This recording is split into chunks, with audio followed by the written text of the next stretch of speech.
दोस्तों नमस्कार। मैं विकास कुमार, आपका दोस्त और बिजनेस कोच। दोस्तों, फ्री व्यापार स्कूल में आप लोगों का बहुत बहुत स्वागत है। दोस्तों, लास्ट की कुछ वीडियोस में मैंने आप लोगों को रिकॉन्स्टिट्यूशन के बारे में बताया है कि किस तरह से आप पेट्रोल पंप, सीएनजी पंप और एलपीजी डिस्ट्रीब्यूटरशिप के लिए रिकॉन्स्टिट्यूशन कर सकते हैं। रिकॉन्स्टिट्यूशन का मतलब दोस्तों, अपने उस पर्टिकुलर पेट्रोल पंप में, सीएनजी पंप में या फिर गैस एजेंसी में पार्टनर को घटाया जाए, बढ़ाया जाए या फिर अपने पूरे शेयर को दूसरे को ट्रांसफर कर दिया जाए। तो यहाँ पे दोस्तों आपके पास कई ऑप्शंस होते हैं कि किस तरह से आप रिकॉन्स्टिट्यूशन कर सकते हैं। अभी तक दोस्तों जो हमें इंफॉर्मेशंस मिली हैं, जहाँ तक मेरी लोगों से बातचीत हो रही है, मोस्टली लोगों का ये कहना है कि हमने रिकॉन्स्टिट्यूशन तो नहीं किया है, लेकिन हमने आपस में एक पार्टनरशिप डीड बना रखा है, हमने एक नोटराइज एफिडेविट बना रखा है, जिसके बिहाफ पे हम अपना पेट्रोल पंप का शेयरिंग या फिर पेट्रोल पंप पे लगने वाले इन्वेस्टमेंट को शेयर कर रहे हैं और उससे होने वाले प्रॉफिट को एक दूसरे से शेयर कर रहे हैं।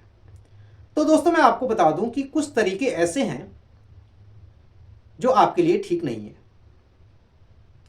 अगर आप रिकॉन्स्टिट्यूशन सिर्फ और सिर्फ एफिडेविट पे कर रहे हैं या रिकॉन्स्टिट्यूशन आपने कोई पेपर साइन करके कर लिया है, तो यह तरीका दोस्तों गलत है।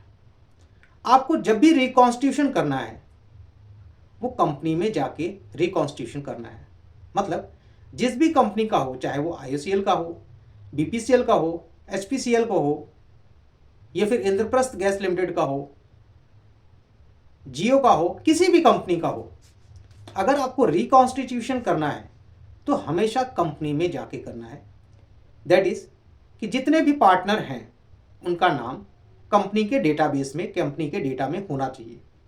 अगर कंपनी के डेटा में आपका डिटेल नहीं है, दैट इज आपके द्वारा जो भी पार्टनरशिप किया गया है वो अवैध है, इनवैलिड है, और इस केस में कई सारी प्रॉब्लम्स आपको आ सकती है।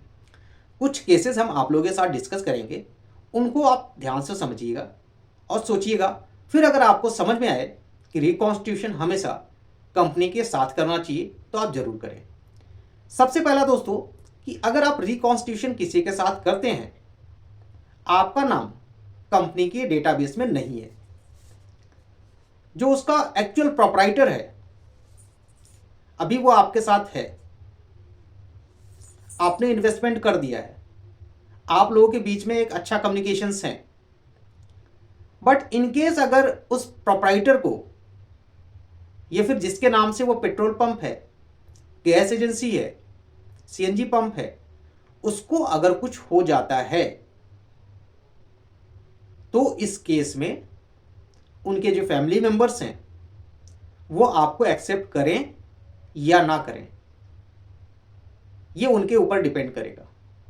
अगर उनको इस चीज़ की इंफॉर्मेशंस होंगी कि आपने उस पेट्रोल पंप में पैसे इन्वेस्ट किए हैं या फिर आपने कोई आपस में पेपर बना रखे हैं, तो हो सकता है वो आपको एक्सेप्ट करे, हो सकता है एक्सेप्ट ना करे, आप फोर्स नहीं कर सकते हैं। तो दोस्तों, इस चीज़ को बहुत ध्यान से समझिएगा कि जो भी रिकॉन्स्टिट्यूशन आप कर रहे हैं, जो भी पार्टनरशिप आप कर रहे हैं, वो हमेशा कंपनी के नॉलेज में होना चाहिए, आपका भी उस कंपनी में शेयर होना चाहिए। इस चीज़ का जरूर ध्यान दें।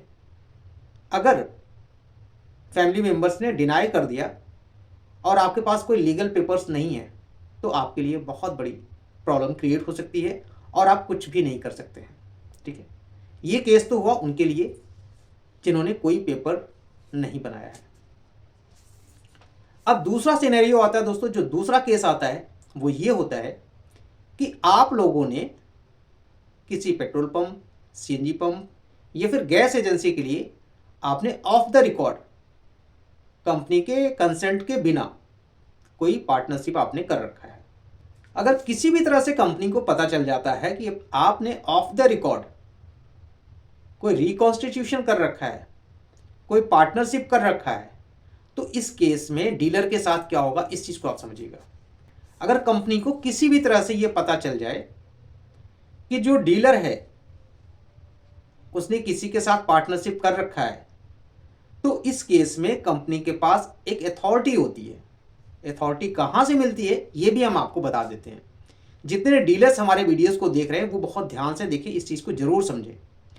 जब आप एग्रीमेंट साइन करते हैं गैस एजेंसी के लिए 5 साल में, पेट्रोल पंप के लिए 10 साल में, हर बार एग्रीमेंट साइन होते हैं ऑयल मार्केटिंग कंपनी के साथ। जो पुराने डीलर हैं वो इस चीज़ को समझ रहे होंगे। तो जब भी आपका एक एग्रीमेंट साइन होता है तो आप उस एग्रीमेंट को बहुत ध्यान से पढ़िएगा। उसमें एक क्लॉज होता है, उस क्लॉज में ये मेंशन किया होता है कि अगर आप कोई भी पार्टनरशिप कर रहे हैं और वो बिना कंपनी के कंसेंट के कर रहे हैं, मतलब बिना कंपनी के सहमति से कर रहे हैं, तो इस केस में कंपनी के पास ये राइट होता है कि वो आपके डीलरशिप को टर्मिनेट कर सकते हैं। आपके द्वारा जो भी सिक्योरिटी पे की गई है उसको जब्त कर सकते हैं, आपके अगेंस्ट लीगल एक्शन ले सकती हैं। यहां तक कि दोस्तों आपको ब्लैक लिस्ट कर दिया जाएगा, आपके पूरे फैमिली मेंबर को ब्लैक लिस्ट कर दिया जाएगा। इन फ्यूचर आप कभी भी किसी भी ऑयल मार्केटिंग कंपनी के लिए ऑनलाइन एप्लीकेशन करना या फिर कोई भी ऑयल मार्केटिंग कंपनी आपको डीलरशिप नहीं प्रोवाइड करेगी। तो जो डीलर हैं उनके लिए भी बहुत बड़ी ये प्रॉब्लम्स हैं कि आप ऑफ द रिकॉर्ड कोई भी रिकॉन्स्टिट्यूशन ना करें, ऑफ द रिकॉर्ड कोई भी पार्टनरशिप ना करें। कोई ऐसा जरूरी नहीं है कि जिसने पार्टनरशिप जिसके साथ आपने किया वही कंप्लेन करे, कोई तीसरा भी कंप्लेन कर सकता है और उसके पास वो एविडेंस अगर हैं तो कंपनी के पास कोई दूसरा ऑप्शन नहीं होगा आपके डीलरशिप को टर्मिनेशन के अलावा। तो आप लोग बहुत सतर्क रहें। जहां तक मैंने बात की है, बहुत सारे ऐसे लोग हैं जिन्होंने ऑफ द रिकॉर्ड डीलरशिप में पार्टनरशिप किया है। तो आप लोगों से रिक्वेस्ट है कि आप लोग ऐसा काम बिल्कुल भी ना करें कि कहीं आपके डीलरशिप पे भी कोई इम्पैक्ट पड़े। डीलरशिप ही नहीं, पूरे फैमिली मेंबर्स में, पूरे फैमिली यूनिट में कोई नया डीलरशिप नहीं ले सकता है। तो आप लोगों के पास अभी भी टाइम है, क्योंकि सारी चीज़ें डिजिटलाइज हो गई हैं, सारी चीज़ें आज की डेट में पब्लिक डोमेन में घूम रही हैं। कोई भी आपके अगेंस्ट कोई भी एक्शन ले सकता है। एक केस आया दोस्तों, एक केस में और आपको बता दूं कि जितने भी डीलर हैं